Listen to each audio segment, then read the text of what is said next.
Welcome to Horror. I heard this quote once that said, no man can wear two masks without, in the end, becoming confused as to which one he truly is. You are doing those kinds of drugs, any time away from those drugs, and you're the most sick you've ever felt in your life. They ultimately love escaping whatever it is that they're living in. And I think that happens when you live life with a certain level of inauthenticity. They're living a charade. And then when you get high, it feels like the charade ends. It falls away. And that feels like freedom. It's just sad that it took John dying for me to get that lesson.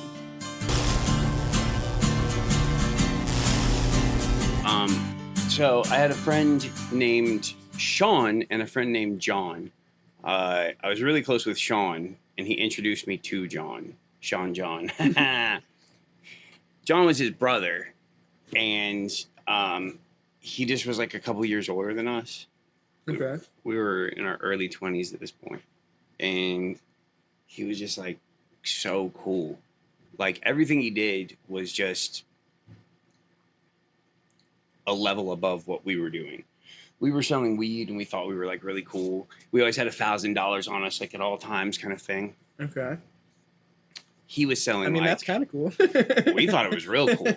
He was selling like pounds and running grow rooms and selling coke and doing, driving luxury cars and had that kind and it wore, $1,000 on a single ring. Yeah. Like he was that kind of guy. But we went through different phases. We stayed friends for years, and we went through different phases. So at one phase, we kind of all stopped doing that. Sean had gotten raided. John had gotten raided. There was a lot of stuff going on. The grow rooms had gotten popped. All kinds of things had gone bad. So we all kind of got regular jobs for a little while. Even though we had some money, we didn't have the cash flow like we used to. And none of us had planned for this, you know what I mean? We were all just blowing money like idiots when we were making a lot of it. So... Was this when you were had your restaurant? Was this around that time? No, this is before then, actually. Okay. So that didn't happen until I was about 30. This is when I'm 23, 24 is when this is happening. So 25, 26, 27 comes along, right? And we get these little throwaway jobs at this place that sells lawn care. And so we have to go around and knock on people's doors and convince them to let us sell fertilizer to them, essentially, right? And I would hate a job like that. Oh, man, it was brutal, bro. But I just was I was pretty good at it. Like, the first day that I worked, I just went on an epic run and outsold everybody in the company that week. I can see you being decent at that. Yeah. I was really good. I was good at selling stuff. John was great at selling stuff. There was just something about the way that he did everything that just was you didn't even try and compete. If you were playing pool with the guy, he was just running the table, you didn't even get to shoot. If you played darts with him, he was beating you every time. He was just that kind of person, you know what I mean? But he was also smooth enough to know that he needed to not be an about it. So he would be nice to you and you would feel like you were winning too when you were with him. Do you know what I mean? He wasn't a sore winner. No, not at all. And he made you feel part of it. Yeah. If something good was happening, he's like, look what we did kind of thing. He was really like that. Especially if you ever had him one-on-one, which I rarely ever did, but a few times. And he was very much like that kind of person. Well, I began to realize after a while they were doing some drugs that I wasn't doing yet. And then when I got into my accident and I was on bed rest for a year, from a skateboarding accident, that's a separate story. After I got out of that and I was addicted to opioids, they very quickly picked up that I was on opioids and they kind of revealed to me that they had been on them for a while longer. And so we're much more experienced than I was. So I was snorting lines of stuff. They were using needles already. Well, that very quickly turned into I also was using needles. And what John would do is he would take a shot. And it would be this might not mean anything to you, but it would be 1/3 of a gram of crystal meth, 1/3 of a gram of cocaine, and 1/3 of a gram of fentanyl. And you mix all of that together, and that's the most giant. I can't explain. That's like 10 doses, 20 doses. It's like you could give that to 10 people, 20 people, they would get well. And he would do that in 3 shots. Get well. So when you are doing those kinds of drugs, the second that you don't have them, you're sick. Okay. Like you have instantly the flu, the worst flu you've ever had in your life. So every morning you have to wake up and get well because you wake up sick because you've been asleep. Gotcha. So any separation, any time away from those drugs, and you're the most sick you've ever felt in your life, it's horrible. It's continuously getting worse, and it won't stop until you use again. And when you use again, you got about 4 to 12 hours, depending on what kind of thing you got and how much you got. 4 to 12 hours. So it's like a rhythm that you fall into. So it's like you get used to waking up in the morning, going out, doing your hustle, saving your shot, blah, blah, blah. You fall into a rhythm with it. And eventually, because he always had to do everything better than us and before us, he decided we were all going to go to rehab. So he talked everybody in our group, including me, my girlfriend, and Sean, into signing up and going into like rehabs, basically. It wasn't just him, you know, it was a discussion we kind of had amongst ourselves. And is that when you went to rehab? The first time, yes. Okay. Yeah, we all did. So did that actually work? And yeah, it really did, actually. So he went in and he came out first, and you know, he'd put on a little weight, and he was wearing nice clothes, and he was driving his car again, and all of his sores were healed up, and like he looked like himself, you know, and he was like talking to us. We hadn't gone in yet. So Sean went in that week and he started doing good. And then my girlfriend went in. So then it's just me. But my date is I'm the one, the apartment's in my name. You know what I mean? I have to kind of do all the arrangements for how we're going to even keep our stuff, like how everybody's going to get back together after this, all of that. I'm kind of making those plans. And I'm the last one to go in. So my date was about 2 weeks out. I was at the house, super sick, had no money, typical stuff. And the phone rings. It's John. And I'm like in a bathrobe and like, you know what I mean? Like vomiting or something, just watching TV, just wishing I was dead. And he goes, "Hey, if you take me down to Pablo's, I'll throw you 3 caps for the trip." And I'm like, I'm already on the highway. Like I just jumped at the chance. Not even thinking about what just happened. And I get there and I pick him up. And as we're driving, I start saying, "Why did you not just do this yourself? I know I just saw you in your Beamer." Yeah. He's like, "Well, my mom would notice the car was gone and I'm in the basement and I had to sneak out and this and that." And I'm like, "Oh, we're doing some..."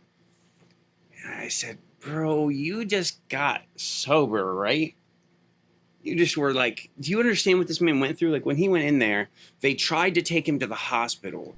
He had to detox for longer. He insisted on doing it cold turkey.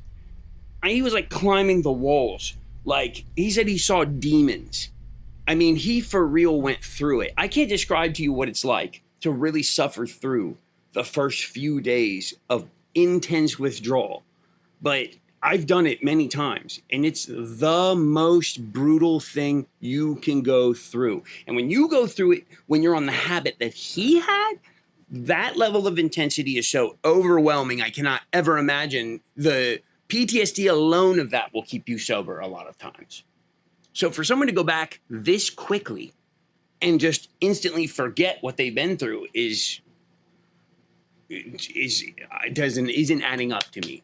Yeah, like why'd you set everybody up to go do that? It was your idea, and then you just instantly like relapse. And why? Yeah. You just went through hell. You know what's going to happen if you do this. You're going to get hooked again. You're going to have a habit again. You're going to have to quit again. And you're going to go through hell again. Mm-hmm. Is it worth that? And as we're driving, I'm asking him that. you know, but I'm not asking it like that. Right. This dude's gonna give me drugs when he gets out the car, bro. But I have to complete the mission first. You know what I'm saying? And that's how it works. Like, I'm not trying to say too spicy of shit. Yeah. But at the same time, I'm about to go into rehab. Like, I want to know. I don't know if I want to do this. You know what I mean? I don't want to wind up like he does. Like, so I want to get the insight. Like, what's going on? He said, Ryan, let me tell you. He said, I have an amazing girlfriend. I have a mom that loves me. I have a trust fund. I can go to school anytime. I have opportunities, and I have safety, and I have comfort, and I have connections, and I have lots of fulfilling things in my life. But when I really sit and I think about what I want, all I really want is a rig full of dope up my arm. And I want it again and again and again and again until one day I just don't wake up. And I don't know how to want anything more than I want that. That answer just floored me, froze me right in place. And he handed me my caps. And as he got out of the car, he said, here's my suggestion for when you go into rehab. Find something that you love and that you want more than dope. Because if you don't, you're going to go back to the thing that you really want, the thing that you really love. Yeah. Find something you can love more than dope. And those are the last words that he ever said to anyone, because he went inside, took the drugs that he had just gotten from me and the needle that he just gotten from me, overdosed immediately, and died right there in his mom's basement. About an hour after I drove away.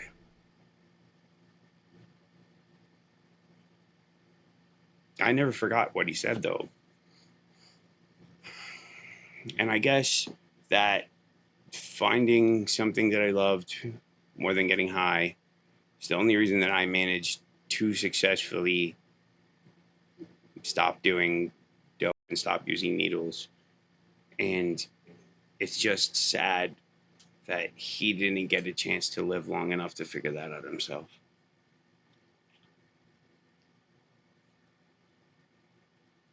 And so whenever I talk to somebody who's dealing with some type of addiction,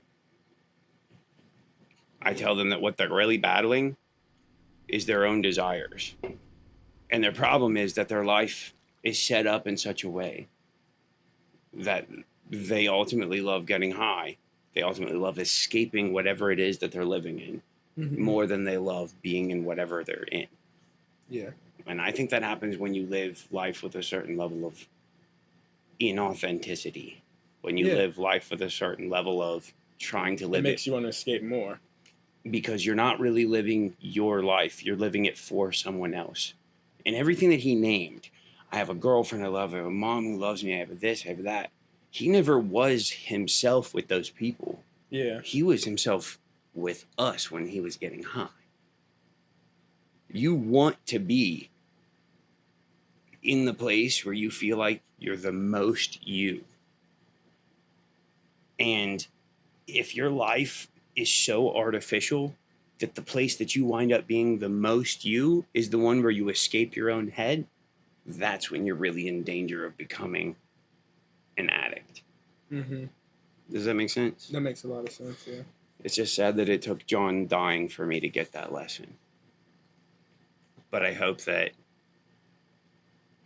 by telling that story, maybe his death can actually end up meaning. I mean, it can be something hard more. to like do that. Like, why is it so hard to do that? You know what I'm saying? Like, be authentic or whatever, for like lack of a better term. Like, why is it so easy to just like fracture your psyche and like split off? Because like you're scared to hurt other people. Always. It's always that. You always edit what you are doing because you're scared of what other people will say. You're scared of their judgment. You don't want to offend them. You don't want to have the conversation, whatever it is. So you avoid that conflict. And by avoiding the conflict, you don't say what's really on your mind. You just service yourself, really. Yeah. And then, well, no, everybody has to do that to some extent, right? Mm-hmm. You can't walk around saying exactly what's on your mind all the time. Right. But when you structure your life so that the majority of the time you spend around people, you end up putting on a version of yourself that you feel doesn't reflect who you actually are inside. Mm-hmm. You end up becoming a kind of person that feels like they're living a charade. And then when you get high, it feels like the charade ends. It falls away. And that feels like freedom. And how could you ever... I mean, I've experienced that to some extent just with like drinking and shit. Of course, yeah. Everyone, like, to some extent does and that's why we get addicted in our culture to altering our consciousness. Yeah. Because culture itself demands that you live Kind as... of compromise your like original one. Yeah. Yeah.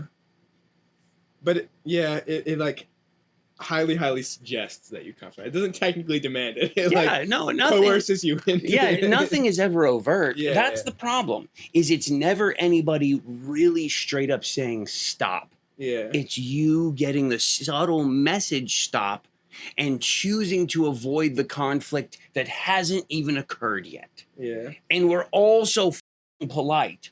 We've become these very poor representations of what we actually are. I heard this quote once that said, "No man can wear two masks without in the end becoming confused as to which one he truly is."